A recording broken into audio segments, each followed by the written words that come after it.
मित्रांनो, महाराष्ट्राची हास्य जत्रा या शो मधून घराघरात पोहोचलेल्या लोकप्रिय मराठमोळ्या अभिनेत्रीवर नुकताच दुःखाचा डोंगर कोसळलेला असून या अभिनेत्रीने एक बातमी सोशल मीडियावर शेअर केलेली आहे. पाहूया संपूर्ण बातमी. तत्पूर्वी आपण जर तारांगण या यूट्यूब चॅनलला सबस्क्राईब केलं नसेल तर नक्की सबस्क्राईब करा. गेल्या काही दिवसांपासून इराण, इस्रायल आणि अमेरिका विरोधात युद्ध सुरू आहे.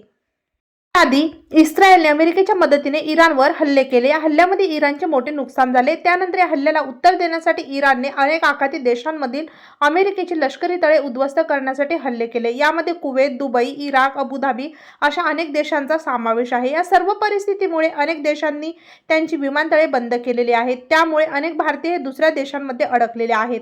आता मराठमोळी अभिनेत्री विशाखा सुभेदार यांचा मुलगा देखील या परिस्थितीत अडकलेला असल्याचं त्यांनी सोशल मीडियावर व्हिडिओ शेअर करून सांगितलेलं आहे.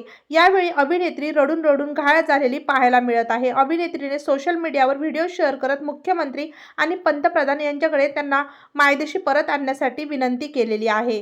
विशाखा सुभेदार यांचा मुलगा अभिनय सुभेदार हा लंडनला जात होता, पण त्याची फ्लाईट कुवेत येथून कनेक्टिंग असल्यामुळे तेथे थांबवण्यात आली. मात्र इराण आणि अमेरिका, इस्रायल यांच्यामध्ये सुरू असलेल्या युद्धामुळे जगभरातील वातावरण तापलेले आहे. त्यामुळे कुवेत येथून अभिनयला पुढे जाता आले नाही. गेल्या 4 दिवसापासून तो कुवेतमध्ये अडकला असल्याची माहिती अभिनेत्री विशाखा सुभेदार यांनी सांगितलेली आहे.